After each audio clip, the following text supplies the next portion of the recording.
તારા તરફ કરીએ છીએ, સમજા? ભગવાન મહાદેવ કહે છે કે હું દેવોનો દેવ છું, મહાદેવ છું, એટલે હું ખૂબ જ દેવાવાળો છું, ખૂબ જ. એટલે ભગવાનને કહેવાનું કે અમારા ઘરમાં ક્યારેય કાળું ધન કે ખરાબ ધન કે ચોરી લૂંટફાટ ખરાબ ક્યારેય જોખું ધન ન આવે. ભગવાન હંમેશા આવા નવા સરસ કાર્ય દર વર્ષે ને વર્ષે દર મહિને આવા નવા સરસ અમારા કાર્ય કરતા થતા રહે. અમારા ઘરે સત્યનારાયણ ભગવાનની કથા અને શુભ કાર્ય હંમેશા થતું રહે. ભગવાન એવા આશીર્વાદ અમને આપવાનું. બરાબર. ચોથું શું માંગ્યો? તો કે ઈશ્વરીય.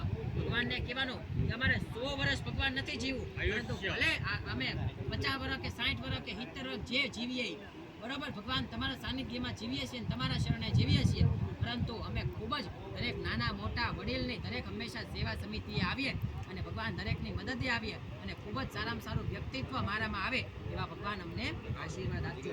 અને પુત્રાદિ સંપદાન ભગવાન અમારા દરેક કુટુંબી ભાઈઓ તથા બહેનોના દરેકના ઘરે આવી રીતે પુત્રાદિ એટલે કે હંમેશા વંશવેલો અમારો પુત્ર અને પુત્રાદિનો હંમેશા ભગવાન તમારા શરણે છે અને ભગવાન તમે ચાલુ ને ચાલુ રાખજો. બોલો શ્રી નિષ્કલંક મહાદેવ કી જય. બોલો ચડાઈ દો પુષ્પાંજલિ પ્રદાન દેહી મે વાંચિત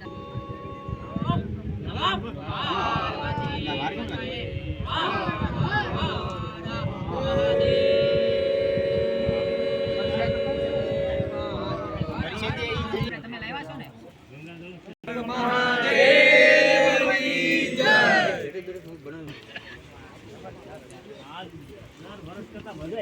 પેલા બધું રસી છે ને તમે લઈ લે.